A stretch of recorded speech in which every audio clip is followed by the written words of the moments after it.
Myself Nandini Shukla from St. Columbus School. Today I am with you class 6 with your new chapter 13 megaliths. Megaliths क्या होते हैं? Megaliths होते हैं जो महापाषाण, बहुत बड़े बड़े पत्थर होते हैं जो प्राचीन काल में प्री हिस्टोरिक समय में यूज़ किए जाते थे। तो a megalith is a large stone that forms a prehistoric monuments, example standing stone और part of one stone circle which was use for ceremonies in ancient time.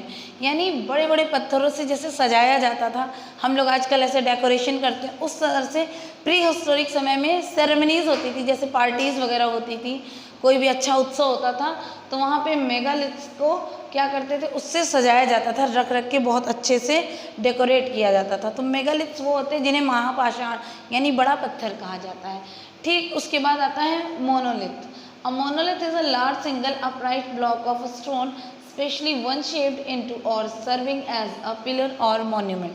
Monolith होता है आपका स्टैंड यानी pillar, जो खंबा होता है। कभी आपने देखा होगा कि मॉन्यूमेंट्स प्री हिस्टोरिक समय के जो पुराने ऐतिहासिक, तो साइड में पिलर टाइप के होते हैं, तो वो जो पिलर बनाया जाता है उन्हें मोनोलिथ कहा जाता है।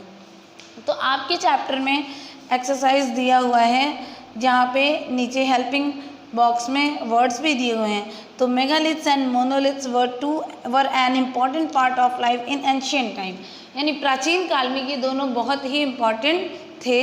तो आपके एक्सरसाइज में choose words from the box to complete the information about some ancient Marvels.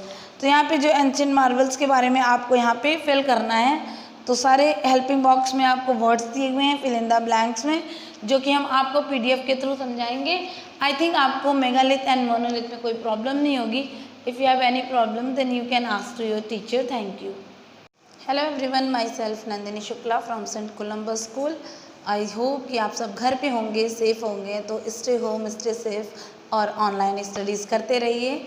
यहाँ हम आपके साथ हैं क्लास 6 फिर से, class chapter your chapter 14 geometry getting in shape, यानी ज्योमेट्री ज्यामिति, किस तरह से ज्योमेट्री ने अपने शेप को पाया। इस चैप्टर में आपको ये बताया गया किस तरह से कौन सा शेप बना, कैसे उसकी खोज हुई, इस चैप्टर में समझाया गया है। तो दिया है क्यूबिज्म, पहला जो आपका दिया है एक्सरसाइज अनस्क्रैम्बल द लेटर्स। तो आपके एक्सरसाइज में ब्रैकेट में यहाँ पे कुछ लेटर्स दिए हुए हैं जो कि अनस्क्रैम्बल हैं, तो उन्हें आपको सही करके जो फिल इन द ब्लैंक्स दिया हुआ है यहाँ पे उसमें फिल करना है। तो क्यूबिज्म वॉज एन, यहाँ पे VAIOTIVENN,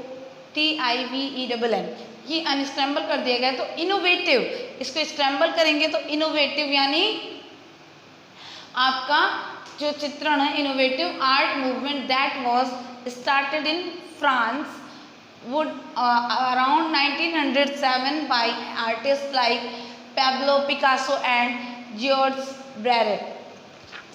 तो यहाँ पे आपको बताया गया कि जो क्यूबिज्म घनवाद था, घन जानते हैं जैसे जिसमें 8 कॉर्नर 24 वो एजेस होते हैं, वो घनवाद was an innovative art movement, एक आर्ट मूवमेंट था जो कि कब शुरू हुआ, 1907 में शुरू हुआ। और कहाँ पर शुरू हुआ, फ्रांस में शुरू हुआ। किनके द्वारा, पैब्लो पिकासो एंड जियोर्ज ब्रैक्यू के द्वारा। ठीक है, तो इसी तरह से आपके एक्सरसाइज में दिया हुआ है क्यूबिज्म वॉज इंस्पायर्ड बाई, जिनके द्वारा इंस्पायर किया गया है, और नेटिव आर्ट, इस तरह से बताया गया आपको। अनस्क्रैम्बल लेटर को स्क्रैम्बल करके आपको सही में उसको सही करके लिखना है। और उसके बाद आपका 2 एक्सरसाइज दिया है। बी में दिया है match the shape idioms to their meanings. यहाँ पे कुछ इडियम्स दिए हुए हैं, लगभग 8 हैं, और उनको उनके सही मीनिंग से आपको मैच कराना है। तो पहला है out of shape. Out of shape का सही मैच है not in a good physical condition. अब यहाँ पे हो गया हेल्थ से, मतलब शारीरिक आपकी हेल्थ अच्छी नहीं है तो आप ठीक नहीं कहलाएंगे।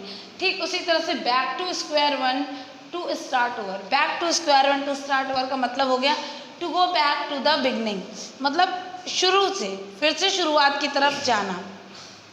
इस तरह से आपके और भी इडियम्स और फ्रेजेस दिए हुए हैं जिसको कि आपको सही करके लिखना है। तो वो आपको आपके टीचर पीडीएफ के थ्रू भेजेंगे। Thank you very much. All of you, my self Nandini Shukla, again I am with you class 6 with your new chapter 15 geometry basics angles। इसके पहले आपने चैप्टर 14 में ज्योमेट्री पढ़ा था, जो कि कैसे शेप्स मिलते हैं। अब उसके अगेंस्ट दूसरा चैप्टर आया ज्योमेट्री बेसिक्स, एंगल्स, मतलब किस पोजीशन में कौन से स्पोर्ट्स में कौन सी पोजीशन होती है, वो इस चैप्टर में आपको फिगर के द्वारा यहाँ पे शो किया गया है। देखिए अलग अलग तरीके से पोजीशन बनी हुई है। तो आपको क्या बताना है, study the icons showing different sport, circle the icons in which you see right angle. तो आपको उन्हीं आइकॉन्स को इसमें सर्कल करना है जो राइट एंगल में हो, जो सही हो, सही दिशा हो, सही पोजीशन हो। ये नहीं कि आपको जो भी मिल गया सही पोजीशन हो, नहीं। जैसे कि नंबर 1 आपका दिया हुआ है, तो ये रनिंग पोजीशन है, तो ये सही है। लोग दौड़ते हैं तो इसी पोजीशन में ऐसे करके दौड़ते हैं, तो ये सही है, तो इसको आप सर्कल कर देंगे। लेकिन अब जो साइकिलिंग पोजीशन है वो सही नहीं है, क्योंकि उसमें आप सीधे भी बैठ सकते हैं, कमर सीधी करके बैठ सकते हैं, टेढ़ी करके बैठ सकते हैं, थोड़ा रिलैक्स करके बैठ सकते हैं, तो this is not right position. उसी तरह से आपका ये दिया है योगा पोजीशन। जब भी योगा करते हैं, स्टाइल से स्पोर्ट्स करते हैं इस तरह से, या अप एंड डाउन वाला योगा करते हैं, तो ये राइट पोजीशन है, तो आपको इसको सर्कल कर देना है। This is not right position. अब एकदम सीधे खड़े हैं, ये हम जैसे ये स्पोर्ट्स बना हुआ है आपके नंबर 2 पे, ये राइट पोजीशन नहीं है, क्योंकि इसको जब आप करते हैं तो आपकी जो बॉडी है वो मूव तो करती है, लेकिन सही पोजीशन में एकदम राइट एंगल में नहीं करती है, तो ये सर्कल नहीं होगा। इसी तरह से और सारे यहाँ पे भी कई सारे आइकॉन्स बने हुए हैं, इसमें आपको समझना है और बताना है कौन सा राइट पोजीशन है। तो फिजिकल गेम्स और activity that you do for exercise और बिकॉज यू एन्जॉय इट। तो स्पोर्ट्स क्या होते हैं, स्पोर्ट्स वो होते हैं जिसको कि आप फिजिकल एक्टिविटी करने के लिए करते हैं, हेल्दी रहने के लिए खेलते हैं, और बहुत लोग उसे एंजॉय करने के लिए भी खेलते हैं। तो आई थिंक आपको इस आइकॉन्स वाले चैप्टर में कोई प्रॉब्लम नहीं होगी, और जहाँ भी आपको कोई परेशानी होती है तो आप अपनी टीचर से संपर्क करके पूछ सकते हैं। धन्यवाद।